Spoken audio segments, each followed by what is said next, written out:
buenos días, amigos y amigas. De unas son de Rojas y otras son de Arenas. Hoy es viernes. Gracias a Dios que existen los viernes, no sé por qué, pero es un día precioso los viernes. Así dice mi hermano hoy. Hoy sí dice mi hermano hoy, gracias a Dios es viernes. Es viernes, los viernes es el mejor día de la semana. Buenos días a toda la audiencia. Viernes y sábado. Buenos días a toda la audiencia de unas son de Rojas y otras son de Arenas, a través de Global Televisión Canal 65 y a través de los quienes los siguen por las redes sociales y a través de la www.tuguarapo.com. Un saludo en particular, ayer lo dejamos pasar, es profesor, para ver cuántos se acordaban, pero ayer fue el cumpleaños de nuestro amigo y compañero aquí, sí, Ender Arenas, aunque cuando uno dice que eran cumplesiglos. Sí. No, yo cumplí años ayer y de verdad que no es que yo no me acuerdo, es que yo nunca lo digo, pero sí, la gente se acordó, gente que tengo mucho tiempo que no la veía, me escribió, me felicitó, mira que sigas. Y lo único que yo deseaba era que me desearan, efectivamente así fue, era salud. Yo últimamente le estoy deseando a todos mis amigos en sus cumpleaños es que la pase bien, con mucha alegría y regalos. Sí. Y yo de verdad que a estas alturas, después que uno pasa cierta edad, uno quiere salud. Sí, claro. Lo demás uno lo consigue por añadidura. Pero ayer todo el país estaba expectante para ver qué iban a decir los ministros de la economía, los ministros encargados del decreto de proporcionar la información a la Asamblea Nacional sobre la situación del país que amerita un decreto de emergencia económica y que obviamente la Asamblea necesita conocer datos básicos, fundamentales para ver cómo es ese asunto del decreto. Es decir, mal puede la Asamblea Nacional discutir un decreto, inclusive aprobarlo, si desconoce la información sobre la cual se sustenta la propia formulación del decreto. Entonces, aquí hay una especie de secreto, es decir, todo se hizo tan opaco que las declaraciones de Héctor Rodríguez y de Aristóbulo son dos joyas de lo que no debe hacerse en democracia. Eso es peligroso, como que es peligroso. O sea que la situación económica del país es peor de lo que las evidencias expresan. Es decir, de verdad que estamos en una situación tan calamitosa que los ministros no pueden dar una información sobre el problema hoy, porque pueden convertir esto en una situación riesgosa y de resultados indeseables para el país. Entonces, tienen que decirnos la verdad, el país tiene que saber. Nosotros habíamos aventurado ayer en la mañana aquí en este espacio eso no se iba a decir, que los ministros no iban a ir a la Asamblea Nacional y también dijimos cuál iba a ser el argumento por el cual ellos iban a decir no vamos a la Asamblea Nacional, cuando decíamos que va a ser un show mediático y que ellos no se iban a prestar. Pero yo creo que es una nueva expresión, Ender, una nueva expresión de la cultura antidemocrática que plena el alma y el espíritu y el corazón de todos los que integran el régimen. Porque si tú te pones a analizar desde el primer momento, apenas fue presentado el decreto, ya tú por encimita sabías y veías que ese decreto era imposible de aprobar. Y creo que el gobierno lo lanzó con la intención de que la Asamblea Nacional a las primeras dijera que no lo iba a aprobar.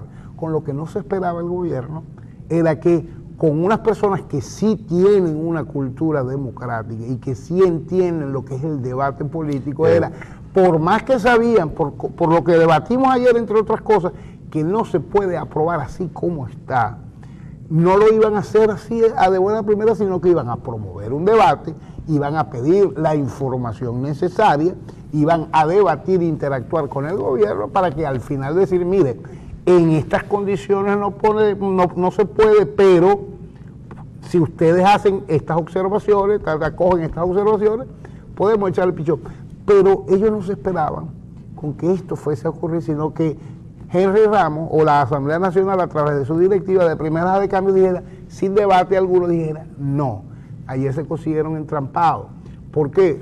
Enviaron una carta diciendo vamos a las 10, después vamos a las 5, para al final decir no vamos, y después a las 11 de la noche estaban dando vueltas de Birloque en Miraflores a ver cómo hacían para lograr una nueva cita con la Asamblea Nacional en el día de hoy, digamos en la mañana, puesto que hay una convocatoria para la 1 de la tarde para debatir en la Asamblea Nacional el decreto y darle su aprobación o su negativa. Pero para mí lo fundamental de todo esto es que ellos no pensaron que la Asamblea Nacional fuese a promover un debate democrático sobre el decreto, sino que a lo mero macho iba a decir no, que es lo que cabe, que es lo oportuno, que es lo conducente, por cosas como las que dijimos ayer, del control del flujo del dinero, de la ocupación forzosa de los bienes que se anuncian así a simple vista en ese decreto. Sí, y lo que tú dices, es decir, si yo propongo un modelo democrático, lo obvio es que la gente esté enterada, además de que ese es el espacio de la representación popular. Es decir, los diputados que están allí son los representantes del pueblo.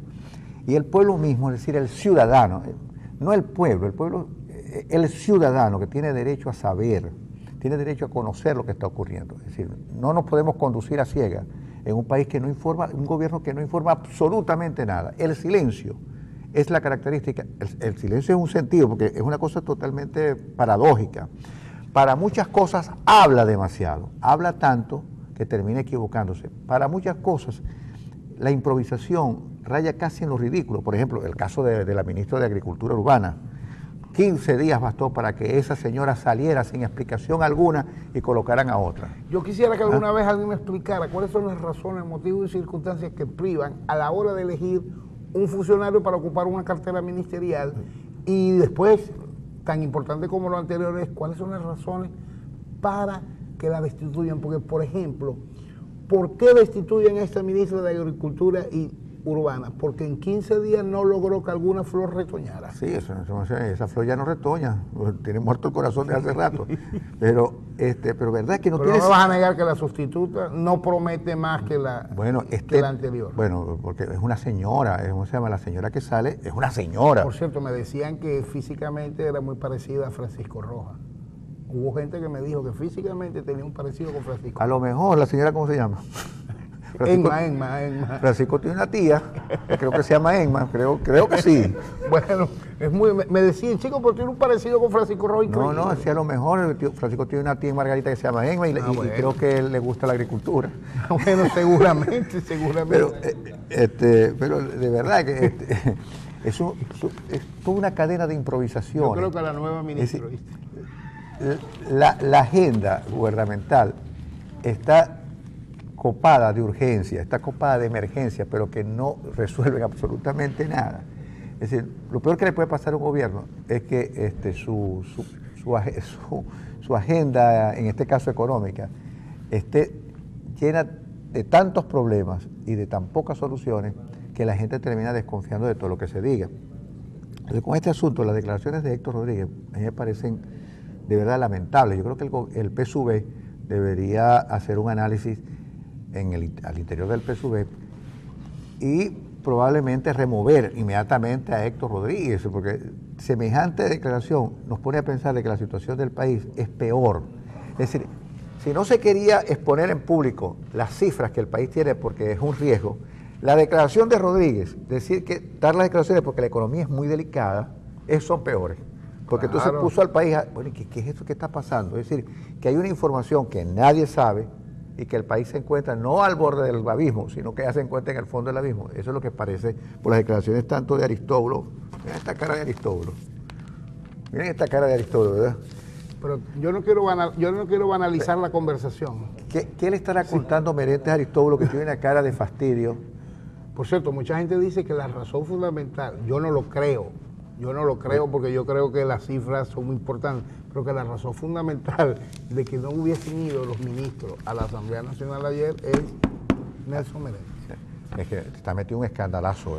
Bueno, pero lo que te quería decir es que a lo mejor también de lo que quería protegerse el gobierno es que fuesen sus ministros a una comparecencia en la Asamblea Nacional y entablaran una conversación, una discusión, por ejemplo, donde uno de esos funcionarios, cual sea, quien sea, cuando estuvieran hablando, por ejemplo, del ingreso en dólares por barril de petróleo, mientras todo el mundo estuviese hablando del barril de petróleo como unidad de medida, los funcionarios de gobierno estuvieran de verdad contabilizando los contenedores de acero que le dan por nombre a barriles de petróleo y que según algunos en el gobierno los ven embarcar y despachar en los tanqueros para los distintos mercados. Bueno, es que te digo, es que hay una cuestión, una característica... Menos mal que el que lo dijo, me entró fresquito, es el exministro de Turismo, el que financia restaurantes, charcuterías y restaurantes, charcuterías y cafés bajo la figura de paradas turísticas. Sí, hay una cosa que caracteriza al gobierno, que es la ignorancia en aspectos centrales, ¿entiendes? Son equívocos demasiado grandes.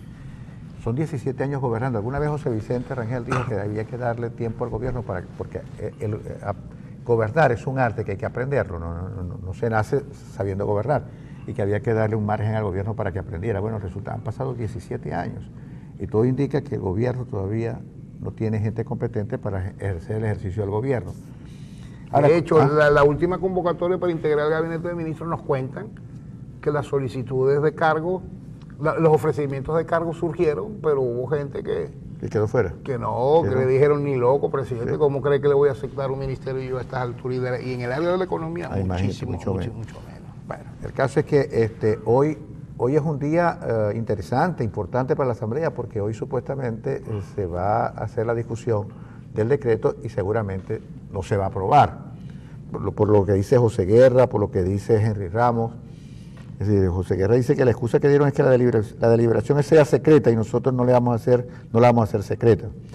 Lo que sí es cierto es que en la comisión de la oposición hay gente competente en el área de la economía. Pero vuelvo a repetir. Antes del día de ayer, el gobierno nacional formalmente había pedido que las deliberaciones fuesen secretas, que fueran a puertas cerradas, que no ingresaran a los medios de comunicación, porque la información era tan sensible que el país no debía conocer. Bueno, es un sincero. Pero eso se sabía desde el día anterior. Ayer, cuando amanece el día, el vicepresidente dice, los ministros van a ir a las 10, pero ya sabían que las sesiones iban a ser a puertas abiertas porque la Asamblea Nacional lo había aprobado de esa manera. Es más, hubo un momento en que la Asamblea planteó, algunos personajes de la Asamblea planteó que fuese en cadena nacional. Y así es. Es más, alguna gente inclusive empezó a revisar leyes, reglamentos, para demostrar que inclusive en momentos extremos la Asamblea Nacional puede pedir la convocatoria de cadenas nacionales, al igual que el resto de los poderes. Pero bueno, después dijeron que iban a las 5 de la tarde, y a las 5 de la tarde sabían también que no iba a ser a puerta cerrada. Es decir, ¿qué pasa dentro del gobierno que se dice y se desdice a cada momento? Los choques de poder y los choques de trenes son tan fuertes dentro. Sí, es posible que sea eso, o se trate de una estrategia dilatoria, ¿cómo se llama? A lo que estamos acostumbrados. Pero en todo caso, tenemos esa situación. Hoy vamos a ver qué dice la gente de la Asamblea. La cuestión es bien interesante porque por primera vez las sesiones de la Asamblea tienen alto rating. Sí, claro. Y eso es importante. Y se agotó el maíz de cotufa, por cierto, no se consigue. Porque se recuperó el derecho a hablar, el derecho a hacer política se recuperó.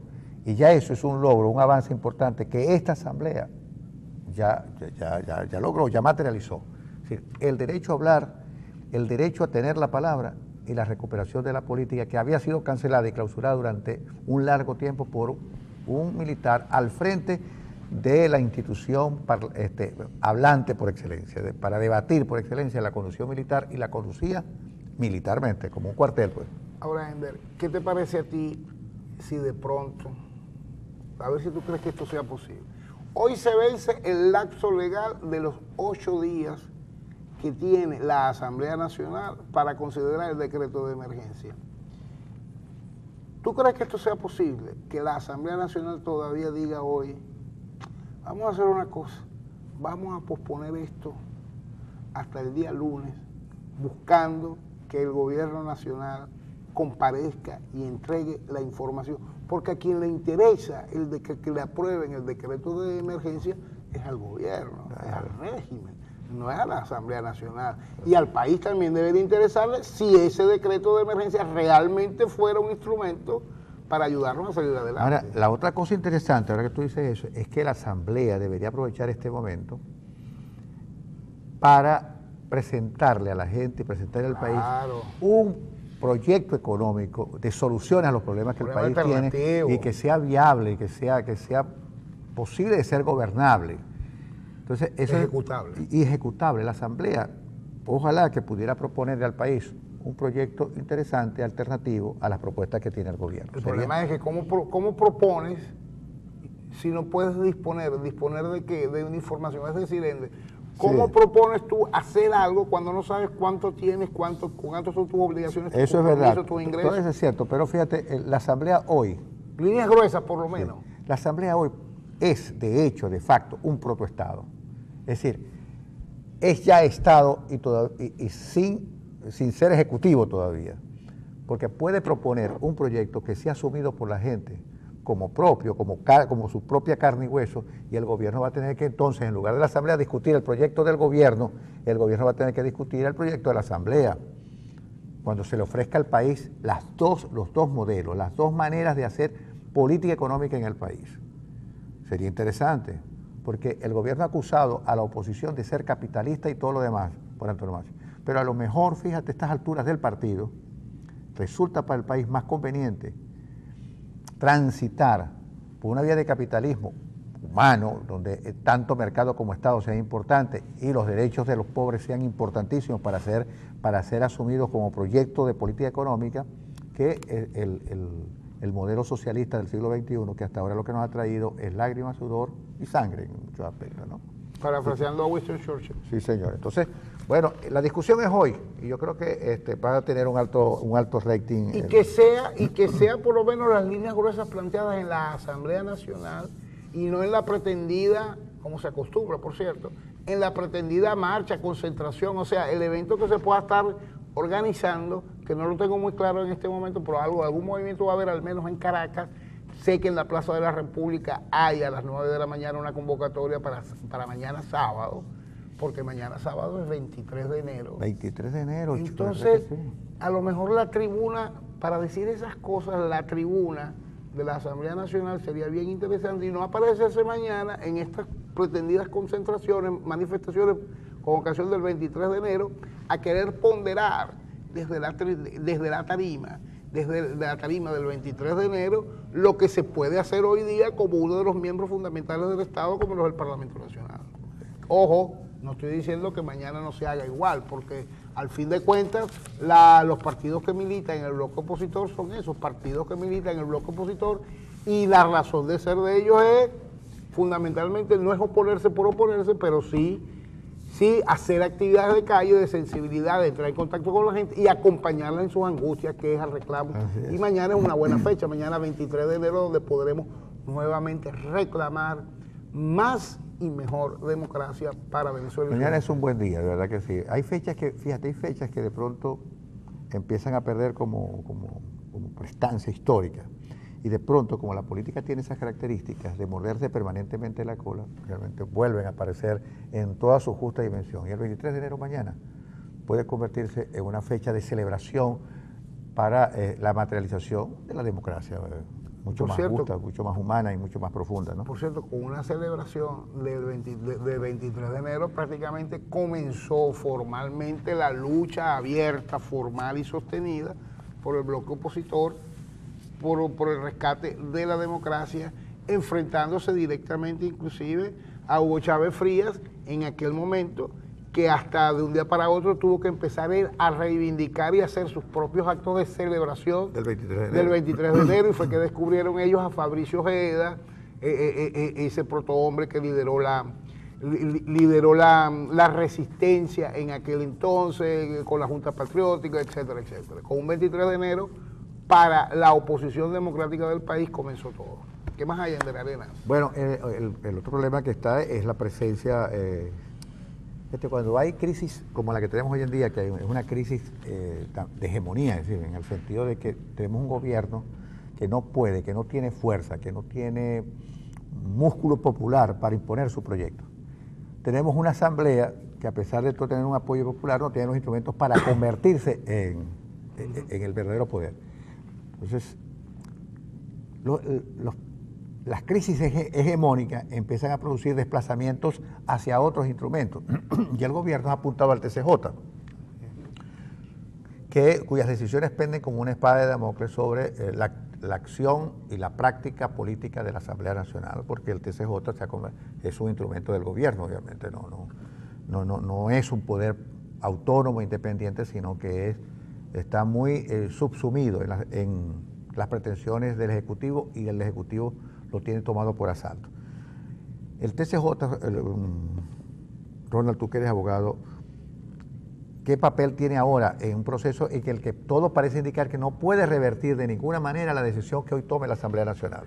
Legalmente, lo dijimos ayer, legalmente el único control que ejerce sobre un decreto de emergencia, sobre un estado de excepción, el Tribunal Supremo de Justicia, es a través de la Sala Constitucional, que debe pronunciarse sobre la constitucionalidad o no de ese decreto de emergencia. Por ejemplo, si ese decreto de emergencia atentare contra un derecho fundamental, de los venezolanos, esto es un extremo solamente para graficar, contra el derecho a la vida, y está expresado de alguna manera o sugerido de alguna manera en el decreto, el Tribunal Constitucional, la Sala Constitucional habría dicho, al leer ese decreto, dice, esto no es constitucional, y si no es constitucional se acaba.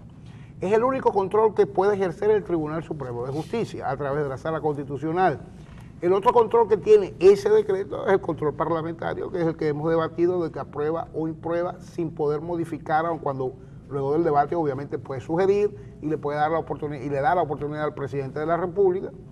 Mejor dicho, no es que le da la oportunidad al presidente de la República, sino simplemente lo niega, me imagino que con un acuerdo de sugerencia y de opiniones del por qué lo hace, y el presidente de la República, él está facultado para emitir un segundo decreto que vuelve a recorrer el mismo tránsito y el mismo. Y seguramente tendrá el mismo destino, exactamente. Ahora, lo que a mí sí me llama la atención es qué nos tiene reservado en este particular régimen el abogado de la Universidad del Caribe con sede en Panamá, que es el que le ha dado todas estas vueltas de birli birloque a la legalidad en Venezuela para hacer posible sentencias como las que hemos estado viendo.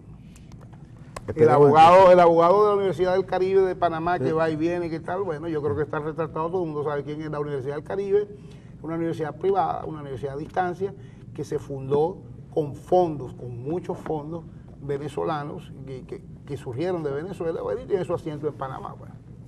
Bueno, así será. Bueno, entonces hoy tenemos la discusión interesante. Hay un artículo pero a ver si lo comentamos en el próximo enero, porque ya estamos próximos a ir a la pausa. Como viene la pausa, entonces vamos y después lo menciona, pero déjame decir algo a nivel regional. El gobierno regional se vuelve a equivocar. No busca aumentar los niveles de abastecimiento de supermercados, farmacias y toda venta de víveres. Lo que busca es sencillamente crear la ficción de que controla, de que hace algo, pero en la práctica no hace nada. Y a lo mejor tampoco lo puede hacer, pero más control, más interconexión, más cédulas, Oye, está demostrando que eso no funciona. Que no funciona. Lo que hace es que va a haber más cola y va a generar más problemas. Y va a generar más problemas a las puertas de los supermercados y las ventas de víveres, porque el problema no es la cola. El problema no es la demanda, el problema es la oferta. Claro, y ahora vamos a tener el problema, gracias a la nueva medida del gobierno regional, que sigue como que sigue mordiéndose la cola. Es decir, ahora vamos a tener a los bachaqueros peleando en las puertas de los supermercados por el botín. ¿Y por qué tenemos ese problema? Porque resulta que los uniformados verdes, azules y grises son los que controlan esas colas, son los que controlan el reparto y son los que deciden cómo, cuándo y dónde. ¿Y se quedan con la mejor parte? Generalmente, y a bajo costo, y a veces hasta a título gratuito. El que reparte. Y parte le queda la mejor parte. La mejor parte, exactamente. Vamos a la pausa y regresamos.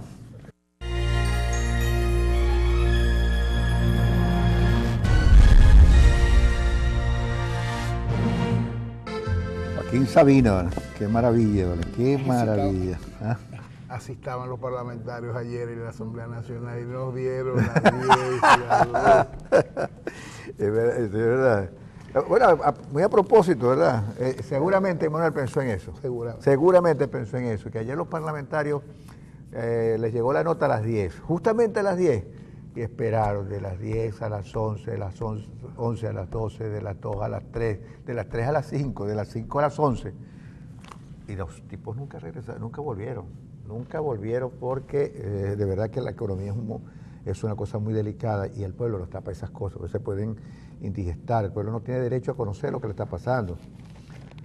El pueblo no puede entender, o sea, no puede saber, el pueblo no puede saber por qué las cosas que en diciembre les costaban 100, ahora cuestan 300 y 400. O más. La gente no puede entender cómo es posible que hoy con 3 cebollas en el bolsillo compran más, por trueque, por supuesto, que con 1.000 bolívares en efectivo en el otro Mira, bolsillo. te digo una cosa, tengo un amigo que tiene que tomar obligatoriamente 3 pastillas de Tegretol diarias. De no tomarla, la de las 2 de la tarde, por ejemplo, de no tomarla le da una convulsión. Entonces, él se coloca en su cuestión de Facebook, de cuestión. Ajá. Que, el muro de Facebook. Sí, que él necesita Tegretol, que por favor los que tengan, y empieza a recibir que no tienen y recibe una afirmativa, tengo Tegretol. Al teléfono enseguida él llama a la persona. Mire, ¿tiene Tegretol? Sí. Mire, yo se la compro, si no, no se la voy a vender.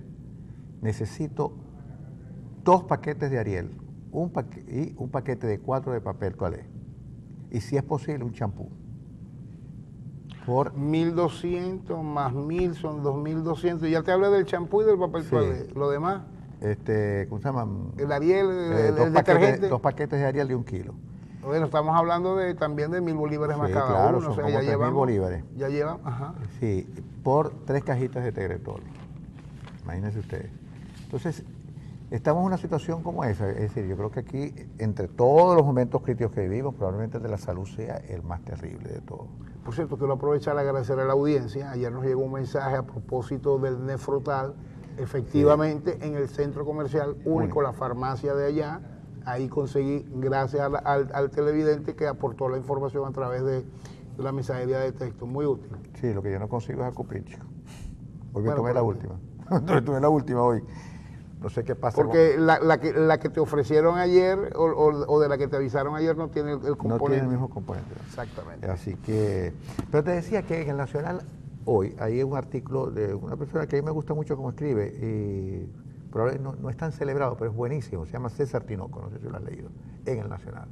Tiene un artículo que se llama el coeficiente de mentira, que es un coeficiente que Tinoco saca a partir de unas declaraciones que dio un economista muy importante, sobre la diferencia, el coeficiente que se saca entre los datos que da el gobierno y los datos que nos emana de la realidad. La diferencia que se saca ahí es el coeficiente de mentira. Y él empieza que el coeficiente de mentira del gobierno venezolano es de 2. Es de 2. Que contrasta con el coeficiente de mentira que da un profesor norteamericano muy importante de una universidad norteamericana que hizo un trabajo sobre Venezuela después que el Banco Central revela que la inflación en Venezuela es de 141.5%, según este profesor, es de 300 y tanto %. Y entonces, cuando él hace su coeficiente de mentira, él dice que el coeficiente de mentira del gobierno venezolano es 3, mientras que Tinoco hace unos ajustes y dice que es 2. En todo caso, lo que queremos... ¿La escala es sobre cuánto? ¿Ah? ¿Sobre cuánto? Sobre 3. Sí, pero del 1 al 3. Ah. Es decir, lo que le queremos decir, independientemente de todo, es que el gobierno se mueve en la opacidad. Este gobierno, fíjese lo curioso, porque este gobierno dice ser democrático, protagónico y participativo. Nos participa en las cosas que va a hacer. Pero cuando le niega al pueblo, a la ciudadanía, el derecho a escuchar de viva voz de sus ministros la real situación del país, que se lo niega, entonces el calificativo de participativo y de protagónico queda prácticamente ¿Tú de suspendido. verdad crees que el pueblo venezolano no esté capacitado para recibir la información y aceptar tanta dosis de realidad? Claro, chicos, yo creo que eso es considerar que los venezolanos son tontos, que son incapaces, porque si yo... Por ejemplo, ¿qué le pasa al venezolano si el gobierno le dice que la inflación es de 300%? Imagínate, no creo que se suicide, la gente no se preocupa. Y bueno, ya lo sabíamos además, porque los venezolanos van todos los días al supermercado, van todos los días a la bodega, van todos los días al mercado, y se dan cuenta que de las cifras que dio Merentes, de 141 es un chiste, porque la gente confronta otros precios en el mercado. Bueno, pero es que el problema es que eso depende de la carga negativa que tú le des a la información. Porque fíjate, Merente te dijo 141.7, pero hasta septiembre.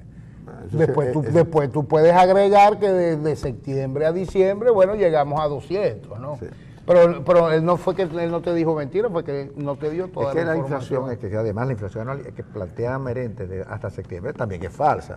Porque tú en septiembre fuiste al supermercado también y te encontraste. O sea que hasta septiembre el índice es de 2 y después de septiembre el índice es de 3, claro. El problema es que tú no puedes gobernar a punta de mentira, a punto de retórica que no te dice nada, que no te resuelve nada, que ya no le dice nada a la gente. Por ejemplo, si el gobierno dice lo que acaba de decir la Cámara Venezolana de la Farmacia, donde se ha declarado en emergencia, anunciando una crisis humanitaria en materia de medicamentos, ¿qué daño le hace al venezolano que se lo diga el gobierno? Lo que hace es advertir al venezolano de que la situación es dura, es difícil, ya que habrá que buscar los medicamentos en cualquier parte. En cualquier parte fuera de Venezuela. Por supuesto, porque si aquí no las hay... Sí, pero mi punto no es ese. Mi punto es, si ya lo dijo la Cámara de Farmacia, ¿por qué tú no le crees a la Cámara de Farmacia?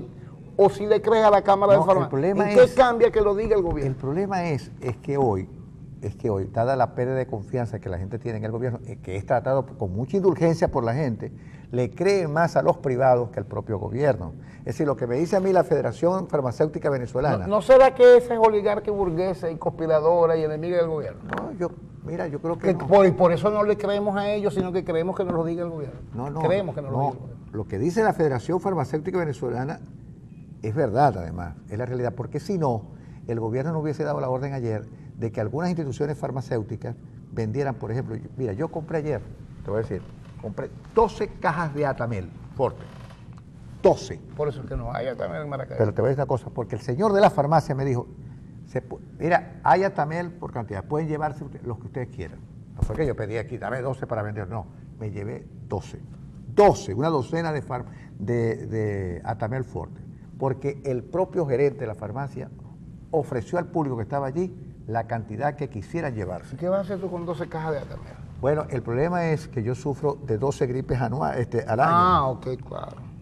Y me hace falta el acetaminofén. Y es preferible tenerlo en mi casa que después andar buscando en una farmacia donde yo no sé. Como dice la empresa de seguro, es bueno tenerlo y no necesitarlo. ¿Qué? Necesitarlo y no tenerlo. Exactamente. No hay una cosa más cierta que... Sí, pero entonces el punto es, ya lo sabemos, entonces ¿por qué el gobierno se preocupa tanto y no lo puede decir eso? Exacto, porque sería... Mira, no aguanta tanta dosis de realidad el pueblo de Venezuela. El que no aguante el gobierno, porque cuando el gobierno diga, mira, esta es la realidad, estoy anunciando mi propio fracaso, estoy anunciando que todo lo que yo he hecho en estos 17 años, que son colocados como lo mejor que nos ha ocurrido en la vida, no son tantos tan buenos como el gobierno anuncia en su propaganda política, sino que la realidad es otra. Y les digo algo, cuando yo pongo en la balanza los 40 años anteriores y estos 17 años, los 40 años anteriores tienen mejor y mayor saldo positivo que estos 16 años. En aquellos 40 años, independientemente de los vicios, de los grandes problemas que pudo haber. Los había y había que combatirlo y corregir. Los partidos, claro, fueron culpables de no corregirse. Exactamente, pero se construyó un país. Se construyó un país, claro. Se construyeron valores, se construyó una sociabilidad. En estos 17 años se destruyó todo lo que se había construido y peor aún, no se construyó nada alternativo.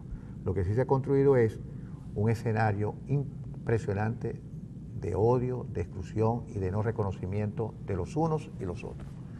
Eso es lo que tenemos y esto es lo que hemos tenido. No se me olvidará nunca, Ender. Nunca se me olvidará una vez que yo pasaba por un supermercado. Había una cola para comprar pollo Bueno, y una persona que me acompañaba, yo le dije que no lo hiciera, pero ajá, ¿cómo controla uno a veces el desboque, el desmadre de ciertas personas? Esa persona le dice a una de las que estaba en la cola: ahí estás en lo que te gusta, haciendo cola. Claro, no se lo digo con esas palabras, pero haciendo cola para sacar dos míseros pollos. Yo me indigné con mi acompañante porque yo no me gusta ese tipo de expresiones y tal, pero bueno, ocurrió. Y aquí es donde viene la respuesta. Y donde viene la respuesta, que fue lo que más me movió el piso, cuando la persona que estaba en la cola le dijo: sí, yo hago la cola con mucho gusto, porque ahora yo tengo mi pollo, pero te lo quité a ti, tú no vas a tener pollo. Yo digo, pero bueno, si no se trata de que unos sí, otros no. Pero ves que todos nos tengamos. Exacto, pero entonces el problema es que es la respuesta, es decir, yo te estoy quitando a ti y eso a mí me hace feliz. Sí, exactamente. El problema es, bueno, que en estos 16 años nos instalamos en ese escenario, Ronald. Si tú crees que 27.500 muertos en un año es poca cosa, es decir, la gente se pondría a pensar 27.500 asesinatos en el país, muertes violentas en el país. Es decir, ¿qué quiere decir eso? Ojo, dentro de parámetros de maldad increíbles. Es decir, no es que el victimario hace el delito y en el momento más extremo mata al otro, sino que lo mata con saña, con una terrible violencia, una cosa increíble. 40 puñaladas, 30 y pico de tiros. Hoy, bueno, fíjate, acaban de matar a 2 hermanos y a un amigo de un hermano hoy en la prensa, de 30 balazos le metieron a uno de ellos. Es decir, las balas debe ser que lo único que no está sometido a la inflación son las balas, porque hay que meterle 30 balazos a una persona. Y la maldad y la hazaña en estos días son empleados de un banco. También ha tenido, trabajador, también en eso ha tenido culpa el régimen, no en la forma y cómo ocurren las cosas, sino que esos 27.000 y pico de muertos, a veces no los hemos sentido como tal y en toda su dimensión, porque como los medios están más o menos controlados, entonces acuérdate que aquí se informa muy poco sobre los sucesos, sobre lo que ocurre, lo que pasa en la morgue. Acuérdate, por ejemplo, aquel termómetro de la criminalidad, de la violencia en el país, que era la morgue de Bellomonte en Caracas. Fíjate que hay medidas expresas para que no se informe, no se le diga a la prensa cuántos ingresan, cuántos diariamente, etcétera. Es decir, hasta en eso está controlada la información y puede que los venezolanos no hayan asumido en su justa dimensión esa cifra escandalosa que en países en guerra... ya son escándalos. No, pero en un país en guerra, creo que la contabilidad de los muertos en Siria andaba por el orden de los 100.000 en 5, 6, 7 años, un país en guerra prácticamente. Aquí 27.000 y pico en un solo año, producto de la violencia doméstica. Es una cosa impresionante, pero fíjate que porque yo viví con mis abuelos mucho tiempo y mis abuelos tenían la percepción que este tipo de cosas era casi impensable que los venezolanos lo hicieran. No es que ellos eran xenófobos, sino que ellos tenían la percepción, la certeza de eso, que cuando se cometió un crimen atroz no era venezolano. No era venezolano. Y señalaban la nacionalidad del asesino. Bueno, las cosas cambiaron mucho desde finales de los 80 hasta ahora. Cambiaron demasiado, es decir, el venezolano cambió la lógica criminal. Pero en los últimos tiempos, la maldad, la violencia, la sinrazón del victimario es tan impresionante que uno se queda perplejo con la manera y la naturaleza de las muertes que se producen por la vía de la violencia. Y eso tiene una explicación, porque la violencia obviamente hoy está instalada abajo, pero en principio la consagración y la legitimación de esa violencia que hoy está instalada abajo vino desde arriba. Cuando desde el propio poder se anunciaba que era factible, posible, legítimo de que alguien robara por necesidad, en ese momento se instaló este escenario que se ha propagado como el fuego en la gasolina, ¿no? Sí, Por cierto, esa inefable declaración ocurrió bajo toda una pompa, un ceremonial y hasta un vestuario que nos recordaba mucho a la gente del 23 de enero del 50, de antes del 58, ¿no? Aquella claro, pompa sí, ceremonial del claro, militarista sí, del perejimenismo. de los actos culturales del perejimenismo. Bueno, vestido Hugo Chávez y todo el alto mando militar vestido con aquellos uniformes de gala, blancos con aquellas borlas doradas y aquellos cordones, aquellos que, por cierto, hasta eso se ha perdido dentro de la Fuerza Armada Nacional, ¿no? Sí. Es tan burdo los uniformes, o sea, ahora todos vestidos de igual manera, de igual forma. Yo no he vuelto a ver más nunca a un oficial del ejército, de la Marina, de la Armada y de la Guardia Nacional con un uniforme elegante para las grandes fechas y celebraciones. Sí.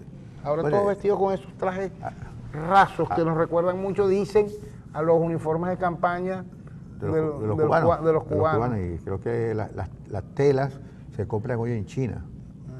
Y que creo que son las mismas que usa el ejército cubano. Bueno, en todo caso, bueno, eso es un detalle. Pero ayer incluso anunciábamos que íbamos a hablar hoy de dos cosas que no hemos hablado. De los militares. Y será de la crisis. Es decir, de la crisis que viven. Es decir, en Venezuela la crisis se ha generalizado. Es posible que si alguien va a una conferencia y diga, el país está en crisis, la gente dice, ese hombre sabe. Porque la crisis es la llave que abre todas las puertas. Bueno, pero aquí hay crisis económica, hay crisis social, hay crisis política, hay crisis ideológica, hay crisis de gobierno y por supuesto todos los actores también viven y sufren esa crisis. Es decir, la población está partida, ya no en dos pedazos iguales. Yo creo que hoy en día esa partición, si se puede llamar, si cabe el término, del propio pueblo venezolano ya no es un poco más asimétrica de lo que era antes, porque hay un sector que es muy mayoritario con respecto al otro. Pero un actor como la Fuerza Armada, que es un actor fundamental, también atraviesa por una profunda crisis. Crisis en varios sentidos, crisis de legitimidad, porque ¿cuándo es legítima una institución? Cuando sus razones son las razones de todos. Pero cuando la gente empieza a pensar que las razones de esa institución no son las razones de él, allí comienza un problema de legitimidad por origen. Y yo creo que las Fuerzas Armadas tienen que medir y analizar muy bien esa especie de distancia que hoy hay entre un pueblo que antes lo quería mucho y que hoy no lo quiere tanto. Entonces, la Fuerza Armada es un actor en crisis y sus voceros no han sido capaces de reconocerla. Sustentados sobre la memoria histórica del Ejército Libertador, siguen con esa retórica que hoy no le está diciendo absolutamente nada a nadie. Entonces tienen que recuperar el afecto que la gente le tenía. Es que la Fuerza Armada Nacional hoy día, la que tenemos hoy día, es fruto de su propia perversión. Una perversión que no surgió de ella, sino que permitieron, sino que se la inocularon. Porque cuando aquí se empezó a dejar la meritocracia, el respeto a la carrera militar de lado, cuando aquí los últimos pasaron a ser los primeros y sin tener el suficiente bastimento, los suficientes muebles dentro de sus cabezas. Cuando eso ocurrió es cuando desde afuera se pervirtió y ellos dejaron que se pervirtiera. Yo te decía ayer, lo escribí en estos días en alguna de mis columnas, que cuando se aplaude a Padrino López por alguna conducta que se supone que él tuvo, es un error. A Padrino López no hay que aplaudirle, ni hay que pedirle que haga las cosas que uno cree que debe hacer. A Padrino López, al alto mando militar, lo que hay que pedirle es simple y llanamente que cumpla con su deber. De hecho, ni siquiera hay que pedírselo, sino que uno tiene que esperar que eso ocurra. Entonces, cuando andamos pidiéndole a Padrino, ¿qué va a hacer Padrino? ¿Qué va a decir Padrino? Sí. Depende, o sea, lo que estamos es apostando nuevamente al Mesías, al que nos va a salvar, al que nos va a resolver el problema. No es ni Padrino ni el alto mando militar el que nos va a resolver el problema. Ellos simplemente tienen que hacer hoy día dos cosas: rescatar a la Fuerza Armada Nacional de su propia perversión, rescatarle la credibilidad a la Fuerza Armada Nacional para con el país. Es público y notorio que en el pasado reciente las instituciones de mayor credibilidad en este país eran la Iglesia, los medios de comunicación y el componente armado, la Fuerza Armada Nacional.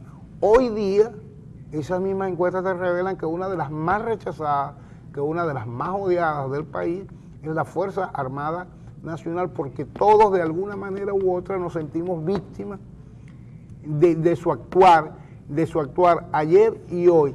Pero lo que es más importante, donde más tienen que predicar con el ejemplo es dentro de la Fuerza Armada Nacional, porque de los mandos medios hacia abajo es donde más rechazo están teniendo hoy día sus altos mandos militares. Así es. Vamos a la pausa, Mario. A las 7:30 minutos. Volvemos como en la radio.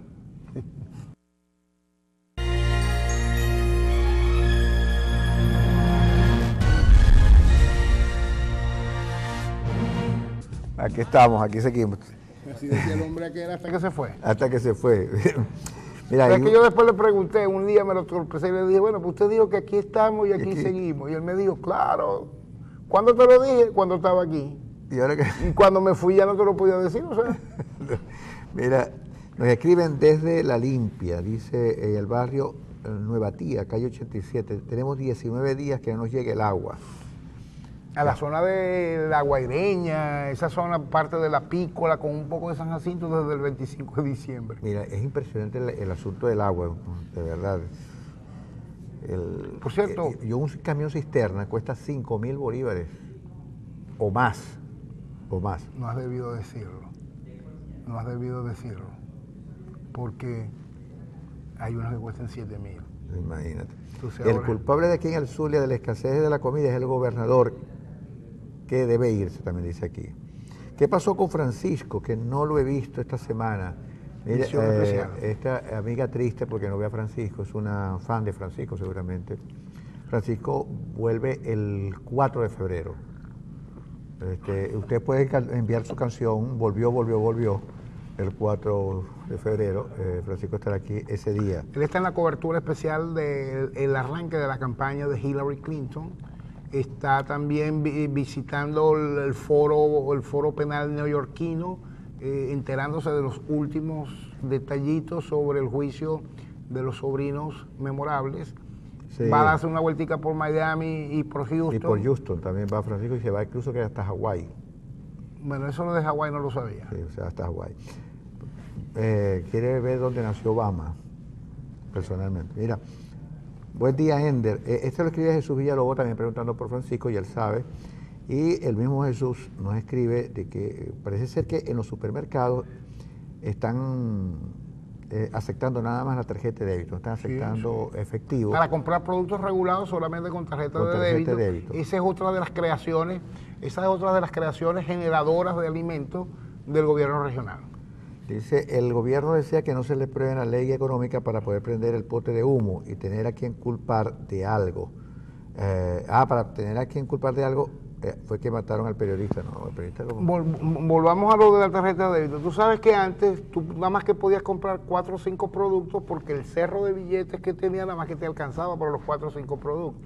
Pero entonces ahora tú puedes comprar más de 4 o 5 productos porque ahora no tienes que llevar el cerro de billetes, sino que ahora llevas una tarjeta de débito. Ahora lo que tienes es que tener dinero en la tarjeta de débito y te llevas todos los productos que quieras. Insisto, eso es una medida que multiplica los productos en los anaqueles. Desde que están utilizando las tarjetas de débito, imagínense, yo no he visto dónde ha salido tantos productos como ahora. En un supermercado que está en la esquina de la avenida Fuerzas Armadas, desde que hay la tarjeta de débito se han multiplicado los productos. Sí, es impresionante. Pero yo ahí de ese supermercado no hay nada. De verdad, en serio, me deprime entrar a ese supermercado. No hay nada. Los anaqueles vacíos. ¿Las colas? Las colas sí, hay bastante. No, pero en esto de había arroz. Bueno, donde hay cola es porque hay arroz, papel toalé y pañales. Y aceite. Y aceite, por supuesto. Últimamente. Sí. Aquí nos escribe un afecto al régimen y dice, ustedes hablan babosadas, pero babosadas, amigo... con B pequeña. Con B pequeña. Ah, bueno, entonces estoy feliz y tranquilo porque no es de baba. No es de baba. No. Es de baba. Sí. Ese debe ser compañero del... Bueno, que Francisco no nos deja meternos con la audiencia, pero ese debe ser compañero del que dijo que el barril de petróleo... Ah, sí. Freddy Antonio Serrano dice que la muerte, que él nos explica por qué al periodista asesinado lo llevaron a Capilla Ardiente, y que dice que aquí hay una cantidad de muertos todos los días y ni siquiera... Porque es que eso depende del doliente, estimado amigo. Entonces, inclusive han habido personalidades, dice Freddy. Por cierto, ayer había una tesis de que había habido un enfrentamiento muy reiterado y repetido varias veces con el popular e inefable conductor del espacio sabatino de BTV por la noche, y que el último inclusive las amenazas entre ambos y que fueron muy duras. Yo simplemente digo lo que leí en el periódico, no suscribo absolutamente nada. Donde pisaba el caballo de Atila no crecía la hierba. Esto lo escribe Lulio Medina y dice que seguramente el rey de los unos fue el ministro de Economía de Venezuela. ¿Y qué pasó con el poema aquel de En cadena nacional? Así es que se gobierna. Dentro de la Constitución todo, fuera de ella nada, y de espaldas al pueblo nada. Bueno, todas esas expresiones gubernamentales que en algún momento fueron el furor de los afectos al gobierno ha pasado. Por ejemplo, el no volverán ya no tiene ningún sentido, porque la gente que se fue volvió. Los escuálidos tampoco tienen sentido, porque hoy los escuálidos están fortalecidos, tienen musculatura, tienen ¿cómo se llama? Tienen presencia, tienen gente. Así que todas esas expresiones no tienen hoy absolutamente ningún sentido.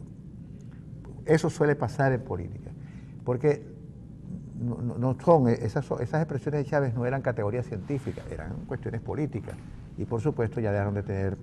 Todos los eslogans tienen su fecha de vencimiento, claro, y su fecha de cumplimiento, y el grave problema para los especialistas en mercadeo y para los gerentes de marca de producto es lograr no solamente que su eslogan permanezca en el tiempo, sino que se mantenga a punta de la confianza que genera su mercado. Si tú tienes un eslogan muy bueno para un producto muy malo, podrá ser muy bueno el eslogan, pero tarde o temprano se cae. Aquí hay una pregunta angustiosa, yo no sé cómo responder, yo no sé si tú tienes respuesta, Mario tiene respuesta, pero de verdad que me lo dice una persona con mucha angustia. Buenos días, quisiera saber dónde encontrar desodorante. En el bulevar no inaugurado, con el nombre de una epónima muy significativa de Maracaibo, sí, pueden conseguir, eso sí. Ahí no aceptan tarjeta de débito y hay que llevar muchos billetitos sobre billetitos. Sí, pero eso es lo que se está acondicionando ya como una avenida, un descargo. Está ubicado detrás de la Torre Médica Paraíso, sí, fundamentalmente por ahí, conecta lo que es la calle que pasa por enfrente de la Torre Médica Paraíso con lo que está por una pescadería de... Por la avenida, creo que es 11. 11, sí, 11. Que donde está la pescadería Mara. O sea, disculpen que haya mencionado la marca, pero en esa calle que se está acondicionando, ahí hay un mercado a cielo abierto, ya llegó el mercado a cielo abierto, ahí puede conseguir, yo he visto que hay, pero eso sí, insisto, no hay tarjeta de débito, sino efectivo. ¿Ah? Pero... No, tiene una epónima. Lo que pasa es que no estoy autorizado a decir el nombre de la epónima del paseo peatonal. Mira, pero sí, eso fue una... ER. No. ER. Solo estás diciendo tú. La avenida es ER. El paseo peatonal. El paseo peatonal ER. Oye, pero fíjate, a mí me gusta porque ER ha atendido a esa comunidad. Claro, hombre. Negoció con los invasores. Les regaló una franja de tierra.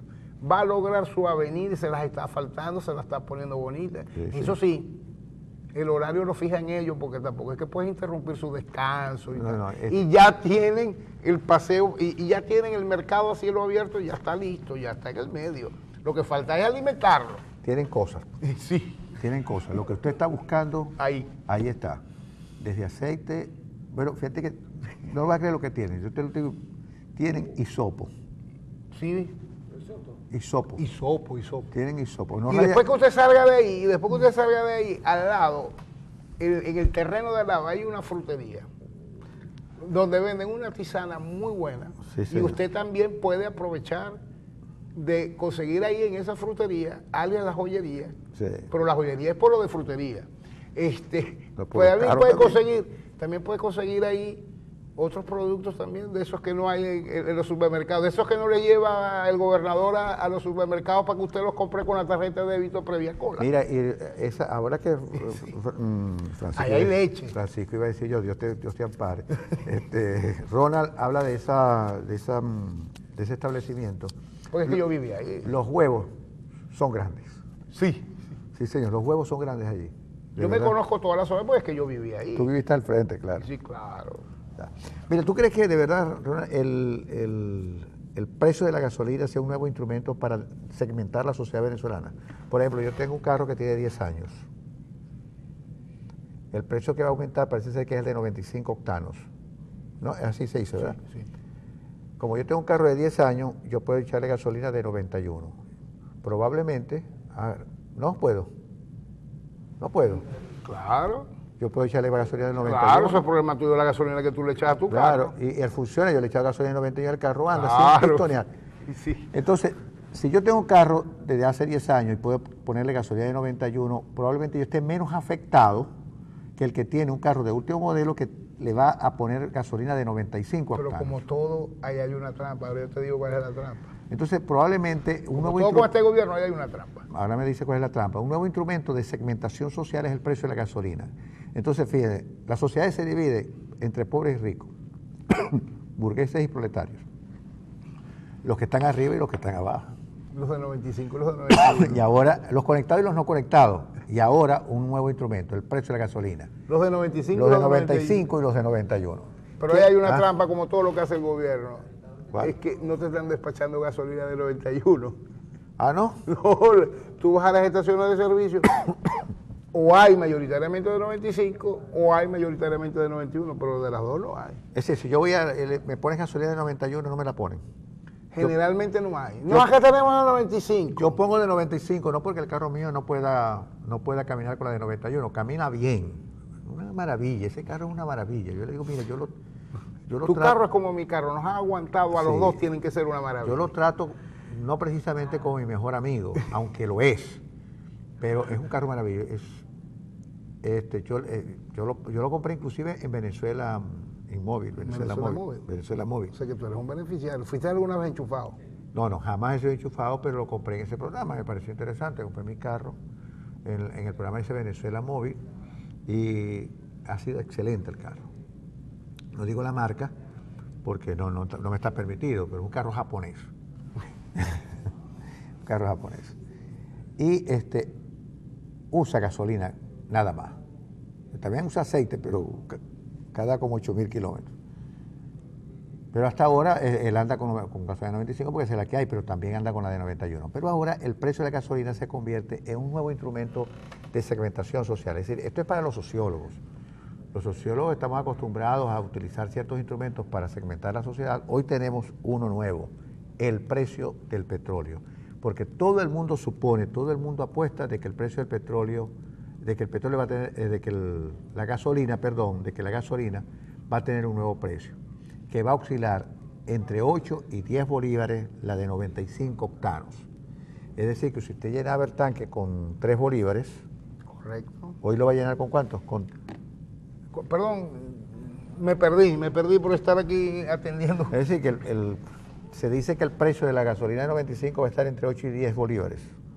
Exactamente. Yo creo que debería ir al tope máximo, inclusive. Entonces, El régimen debería aprovechar de una vez por todas de sincerar lo más que puede el precio y no andar con medias tintas con el poquito a poquito, porque hay que aprovechar el momento, hay que aprovechar la crisis, Ahora, las condiciones fíjate, están dadas anímicamente para aguantar semejante golpe. Sí, bueno, la inflación... Porque no, pero es que peor no podemos estar. Pero ya la inflación está desatada, ya hay una... Ya el costo político lo pagó el gobierno, ya perdió las elecciones, Exacto. va a perder las elecciones de gobernador seguramente el próximo noviembre. Sí, ya Si el costo, llegamos allá, ya ¿no? el costo político ya está andando, es Claro, decir, claro. en contra. Entonces, el precio de la gasolina, porque no hay... Este año vamos a recibir 27.000 millones de dólares. Acuérdate que el tema fundamental de la gasolina es que mientras más cobremos en el mercado interno, más nos ahorramos de los 12 millardos que dejamos de ganar en el exterior por nuestro producto básico, porque tenemos que pagarlo en combustible, porque como no lo producimos, tenemos que comprarlo. Sí, señor. Entonces, fíjese, según el gobierno, las encuestas hablan de que ya el país, en todo el país, ha hecho consenso en torno al aumento de los precios del petróleo. 3 millones de dólares nos costó la campaña de sensibilización. Sí, exactamente. Para no hacerse nada. Pero ya dice el gobierno que las encuestas revelan que el pueblo venezolano está clamando desesperadamente. Está desesperado porque le aumenten la gasolina. Exacto, sí. Entonces, no se puede ya vivir con esa angustia. Sí, la oposición está de acuerdo, el gobierno está de acuerdo, los empresarios están de acuerdo, el pueblo está de acuerdo. Entonces ya tenemos inflación, tenemos una caída brutal del PIB, tenemos escasez, tenemos desabastecimiento. No tenemos dólares para comprar gasolina. Entonces, si ya todo está allí, a lo mejor toma la medida para terminar definitivamente de que esto se desbarate. Pero las decisiones hay que tomar, las decisiones del gobierno. Y el gobierno debería tomar una decisión con respecto a esto, porque obviamente no se puede seguir regalando la gasolina. Todavía 10 bolívares. Parece ser un negocio extraordinario para los hachaqueros sacarla todavía a Colombia, donde el precio de la gasolina es mucho más Ahora, te voy a decir una cosa. Lo que se habla es que todo este esfuerzo es para llevarla a 4 o 5 bolívares. Por eso es que mi insistencia es llévenla al tope máximo lo más que se pueda, porque un momento como el de ahora no lo vamos a volver a tener. Después hay que volver a gastar 3 millones de dólares, volver a convencer a la gente, para aumentar un bolívar solidario, ¿no? Peor de lo que estamos ahorita, no vamos a estar precisamente por el incremento de la gasolina. Vamos a estar producto de todo lo que se nos viene, consecuencia de lo que se ha hecho, de la inacción. Porque volviendo al principio de la conversación, y eso es lo que más me aterra a mí, no es el decreto de emergencia en sí, sino lo que está en el fondo, lo que está sucinto dentro del decreto de emergencia, es que el gobierno, con su nuevo gabinete, con su viejo gabinete, con su presidente, con su vicepresidente, con el presidente del Banco Central de Venezuela, que va siendo hora de que hable él y no que los demás hablen por él, y que explique todo lo que tiene que explicar, tanto en lo económico como en lo extraeconómico. El problema, lo que está en el fondo, es que con más controles, con más restricciones, sin política concreta alguna, se quiere salir adelante de esta crisis, más con buenos propósitos que con realidades. Y los que seguimos pagando las facturas somos nosotros, los venezolanos de a pie, los comunes y corrientes. Eso es lo que realmente a mí me preocupa del decreto de emergencia, de las últimas intervenciones del presidente de Maduro, del alto gobierno, cómo se expresa y cómo se manifiesta. Que si bien es cierto, yo creo que esto es un problema político que hay que resolver políticamente, no es menos cierto que también hay que gobernar. Con política y con más política hay que gobernar, y la Asamblea Nacional puede ser un gran aliado para gobernar, para que esa gestión no se le lave la cara, pero por lo menos nos dé una luz al final del túnel.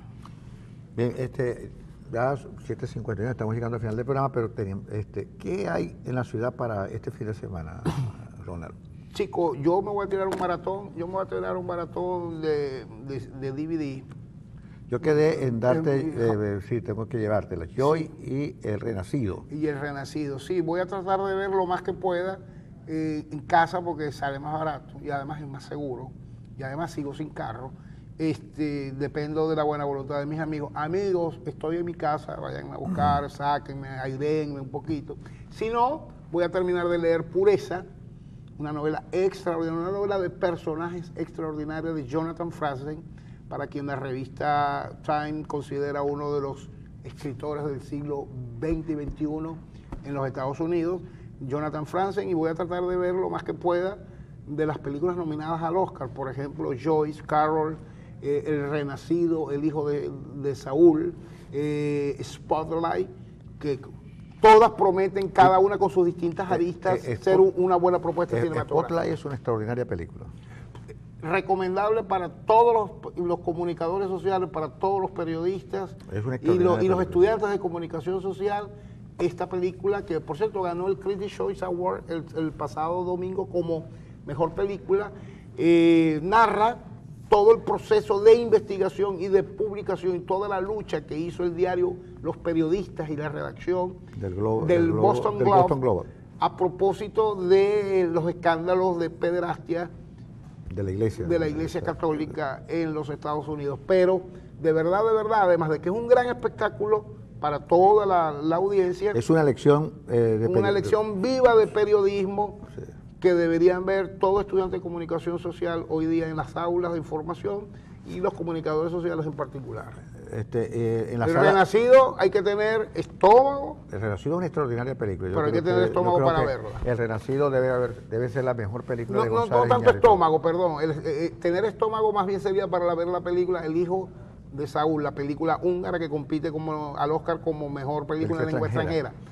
Pero hay que tener paciencia y temple para ver el Renacido por el tema y la cinematografía tan agreste que plantea. Sí, la puesta en escena es una maravilla y las escenas, te lo contaba ayer, del ataque del oso pardo es una cosa impresionante.